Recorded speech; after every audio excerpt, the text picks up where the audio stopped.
Hello everyone, I'm Ps4, aka Wolfkeen, and welcome to part 4 of my A Wolf's Word special of E3. Now, I will be talking about the PS4. I think this is the big one because I talked about the Xbox One and I said that while the Xbox One has good games, but its console still has a lot of things convoluting it, like a lot of rumors and bad things about it. Let's see what the PS4 can offer and if it can do better. So the first thing that I noticed was during the Sony press conference when I was on the live stream, it took 15 minutes for it to start. Sony, that's a little long to have us wait. I mean, 15 minutes is quite a wait for us, waiting for a live stream for your event. Another thing they tried to do is that they were trying to promote the Vita more than the PS4 at first. At first, they were trying to promote the Vita a little bit more than the PS4. This kind of got me a little upset because of how I don't support the Vita. I'm kind of against it at more cases at once, so I kind of looked like, really? This is what you're doing, Sony? Then the third note I made is that the Vita is supposed to be the ultimate companion device for the PS4. You know how, like, the PSP, you can connect it to the PS3 and other stuff like that? Well, the PS Vita is supposed to do the same thing with the PS4, and it's supposed to work a lot more better than the PS3 to the PSP. We'll see when it actually gets released. They promised us that they would have relentless focus to the gamer, which is a very good thing. Like, I understand what they're trying to do. Like, they're trying to appeal to us gamers. This is what Microsoft lacked when they did a press conference. They did not focus on the gamers, they focused on TV. But let's continue. It has a very sleek and slim design. I think the design is actually pretty cool. It's kind of like a box, but a little slanted like that. Like, it's kind of like designed like that, like a slant, and, I actually like looking at that. That design was pretty freaking cool. Enhanced... It says it's going to be enhanced with Music Unlimited, Video Unlimited, Crackle with Sony Pictures, and Redbox will be coming soon along with Flickster. So not only will they be improving their programs that are already present in the PS3, they'll be adding new programs like Redbox and Flickster, which I think is pretty cool. But I know what you're about to say, oh, Sony's doing the same thing as Microsoft. Not yet. Just wait, guys. New cutting-edge programming with gamers in mind. They keep talking about the gamers, and trust me, I will get into the games in a little bit. I just want to get the notes out of the way first. Apparently, they said that statistically, the PS3 is the #1 device for streaming Netflix. I don't know how that really matters, but okay. And the next note is that indie-friendly with a new indie channel. Basically, the PS4 is going to have a brand new indie channel where many, independent companies can publish their games there for other people to check out and buy. Kind of like the indie channel from Microsoft. But Microsoft didn't announce this for Xbox One. PS4 did. So this will be something to interest. Here's the next thing that coincides with it. Close to 8 indie companies will be working with Sony. Like, independent companies that made, like, Bastion, another independent company that made Don't Starve, an independent company that made Shank, I think. Like, there's so many independent companies that are going to be working with Sony. It's crazy. And all these independent games will be coming to PlayStation 4, with a couple being free for PlayStation Plus members. The next thing they said, which is very, very good to hear, they say that they have up to 140 games in development. That is impressive. Like, to tell us that they have 140 games being developed at this very time, that's letting us know that PS4 is going to have a very large library from the jump, which is very good to know. Microsoft did not give us this information. They told us about 15 to 16 games, and that's really about it, and I really got upset with that. Now we're getting to the most important part. Remember when I said that Microsoft has a 24-hour DRM? You can't play and trade and sell used games and other stuff like that. Well, I have to tell you this. I regret to inform you that PS3 will not have a 24-hour DRM. It will allow you to buy, sell, and trade used games with no restrictions to them whatsoever. You don't have to sign in every 24 hours to play your offline games. Yeah, and you can play offline. You don't need online connection. That's it. That was the nail. I'm sorry, but Sony did it. I mean, think about it. Microsoft is so focused on, oh, you can't sell or play used games. Oh, publishers have the right to tell you can't do that. You can't do this. You can't do that. But Sony's like, go ahead. It's your game. Sony is thinking exactly what the gamers are thinking. We're not made of money. We're not made of full-blown money. Like, we can't crap out bundles of cash for games every day. So they appeal to both the third-hand, second-hand, and first-hand markets.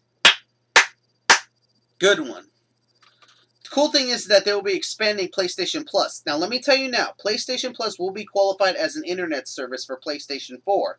But the cool thing is that PlayStation Plus will be carried over to PlayStation 4. So when you transfer all your data from PlayStation 3 to PlayStation 4, you will keep all your data, including your PlayStation Plus membership.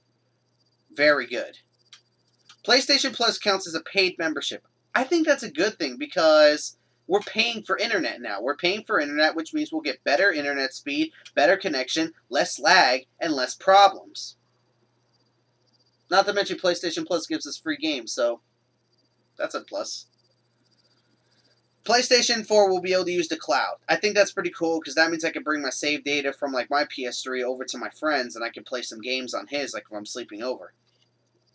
And now the final thing they did, the price range.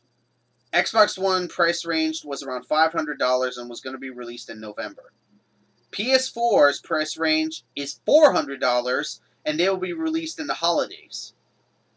I'm sorry, but with all these benefits that the PS4 has, Microsoft is just losing it. Like, honestly, there's no way that, Microsoft can recover from this unless they fix their issues. So before I get into the PS4 games, let's talk about the PS3 games that they talked about that are still going to be released with the PS3. The first game is The Last of Us. You already know what The Last of Us is, so I don't really need to get into too much detail. Puppeteer. I wouldn't be able to explain that game even if I wanted to. Rain.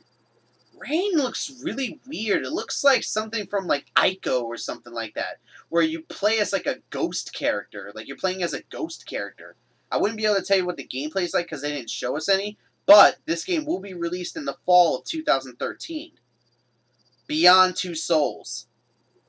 It looks freaking amazing. Beyond Two Souls reminds me a lot about a Mirror's Edge style game combined with the action based of a Splinter Cell. Kind of like that. Like, it has a lot of action-based elements. It has a lot of fighting elements and stuff like that. And the character is actually not that bad of a character to see. And the graphics look pretty good. They remind me of L.A. Noire in many cases. Beyond Two Souls will be coming out in October 8th of 2013. Gran Turismo 6. I don't do racing games, so I'm not going to talk about it. Batman Arkham Origins. This is coming out for the fall of 2013. And this will have exclusive content on the PS3. This is apparently the beginning of the Arkham storyline. You know, Arkham Asylum, Arkham City. So now we got Arkham Origins, which is supposed to be a prequel to the two, which should be interesting since we'll be seeing like Deadshot, Bane, and other people like that. Should be an interesting game. Grand Theft Auto 5. Do I even need to explain this game? Like, honestly. And finally, Diablo 3 will be coming to both PS3 and PS4. I don't play those kind of games, so I really can't talk about it.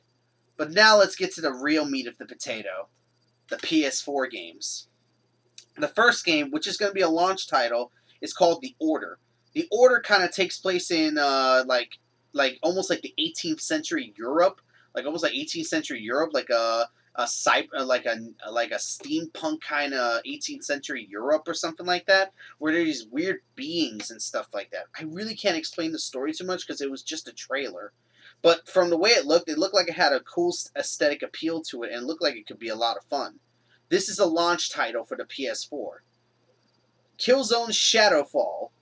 Killzone Shadowfall reminded me a lot of Crysis because of the way your character is, the movements that you do, and the weaponry. It reminds me of Crysis in many cases. I've never played Crysis, but I've seen enough gameplay of Crysis to know. This is also going to be a launch title, so Killzone Shadowfall will be a launch title. Drive Club. I honestly don't know what Drive Club is, and I wouldn't be able to tell you, but it's a launch title, so be ready for it. Infamous: The Second Son.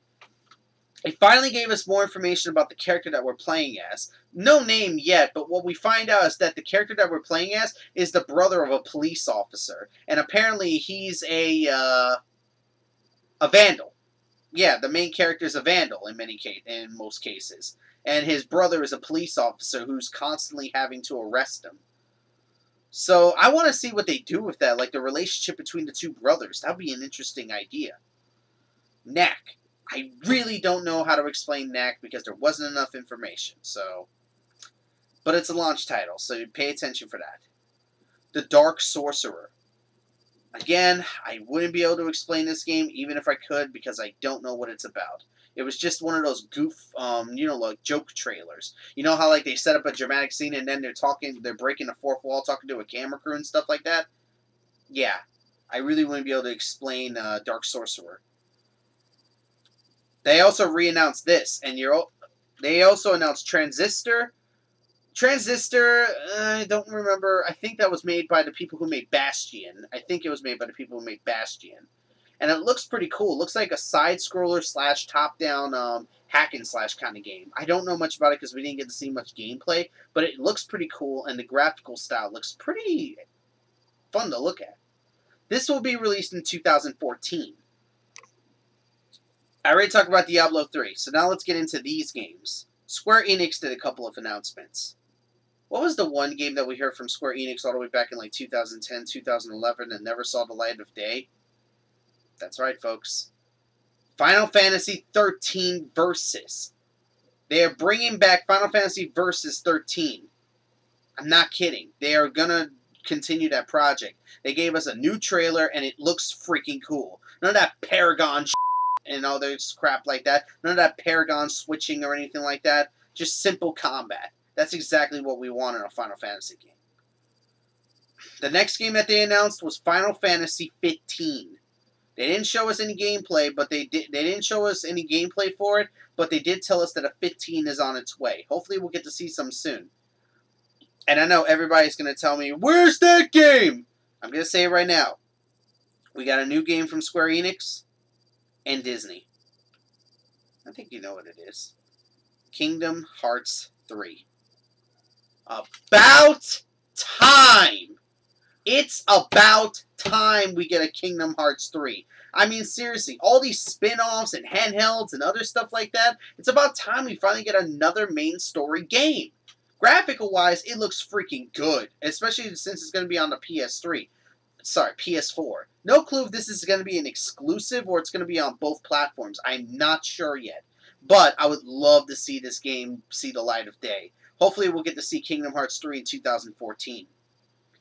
The next game that they showed off was Assassin's Creed 4 Black Flag. And unlike the Ubisoft press conference, they gave us an actual demo. They actually showed us gameplay of someone playing Assassin's Creed 4 Black Flag, and it actually doesn't look half bad. It actually looks really good. I think, if people want my honest opinion, Assassin's Creed 4 Black Flag might be an okay game. Does that mean I'm going to buy it? Not really, because I'm not sure after Assassin's Creed 3. But maybe I'll rent it and check it out. I'm not sure. The next game that they talked about was Watch Dogs. And you know what? They gave us another gameplay. Yes, they actually gave us gameplay for Watch Dogs, showing us how the world is ever-changing. Like, it showed that this guy had to escape the cops without being spotted. He was basically driving along the streets, and at certain points he would turn off his car so the police wouldn't investigate his car, so he could just keep moving. So basically, like, when he reaches a point where the cops are coming in and there's a helicopter in the air, he turned off his car, and basically it looked like a stationary car, which I think was pretty freaking cool. And another cool thing is that depending on your notoriety in the game, well, basically your reputation. Like, this guy walked into a cafe, and they were on the news talking about the character that you were playing as, and someone recognized them. They're like, wait a minute, is that the guy from the news channel? He ran outside and then tried to call 911, where the player who was playing the game took the phone away from him. I freaking love that. So basically, depending on how you are, like, if you're a complete a-hole, you're going to get, like, people are going to try to get you arrested. But probably if you're a good person, they'll look the other way on you because they're like, well, he's not doing bad things. Like, I actually think that's kind of cool. Alright, next thing. The Elder Scrolls Online. Yes, The Elder Scrolls Online is coming to PS4. Thank you! I don't have a strong enough PC to play this game on my computer. So the fact that it's coming out for the PS4 is good for me because now I can actually experience this game without having to worry about, oh, I need a stronger PC. Thank you. Thank you, Bungie. Thank you, Bethesda. Sorry. Thank you, Bethesda. Thank you, Bethesda, for bringing it. And the cool thing is that the beta will be available on PS4, so I'll be able to check it out early, hopefully. It's coming out in the spring of 2014. The next game I'm going to talk about was Mad Max. I wish I could tell you what Mad Max was, but it reminded me of Fallout, the trailer. I thought it was going to be a new Fallout, but instead it was just Mad Max. Not that I'm saying that's a bad thing, but I don't know much about Mad Max, so I really can't get into that information.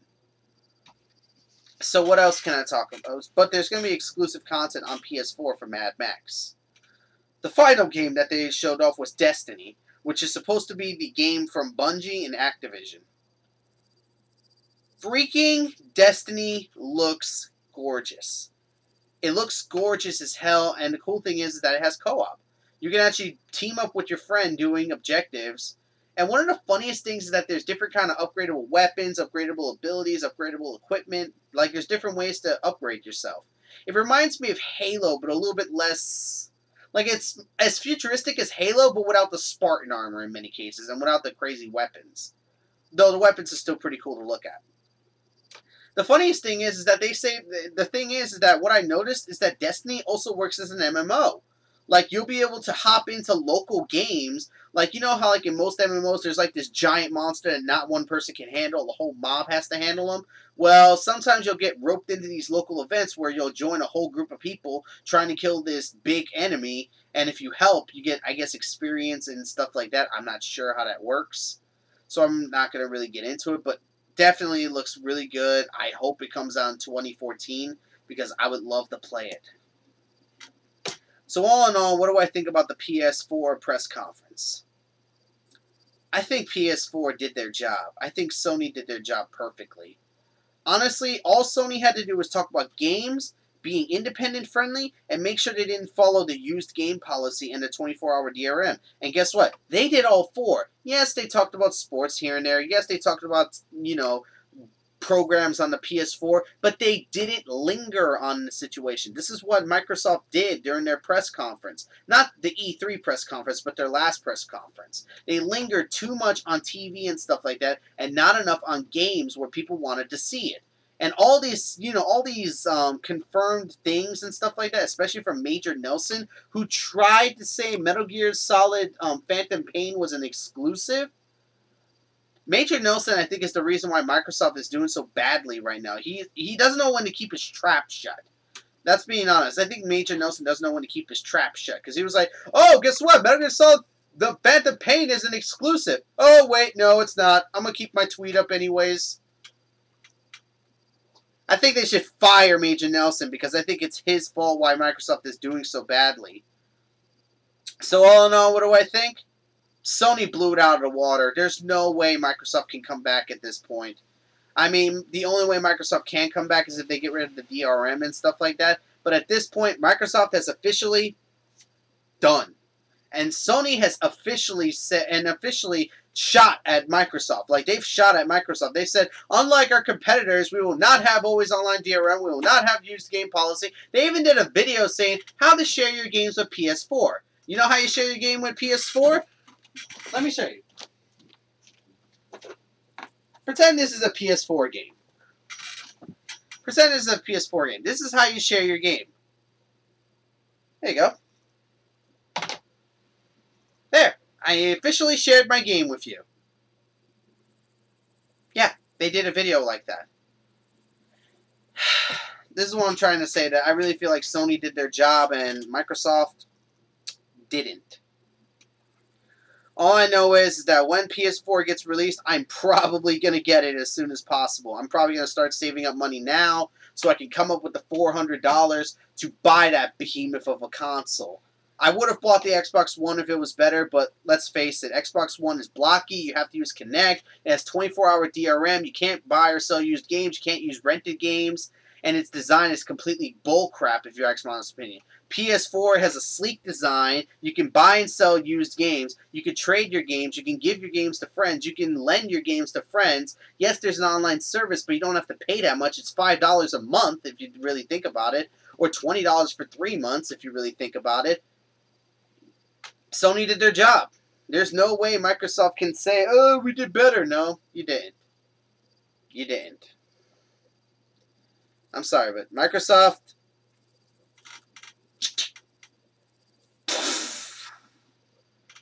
You're done. So this has been part 4 of my E3 coverage. I'm going to be covering the last part, which will be Nintendo. So this will be the final part, part 5. So until next time, I'm Keen947, aka Wolfkeen. Take care. Have a nice day. See you for part 5. Later.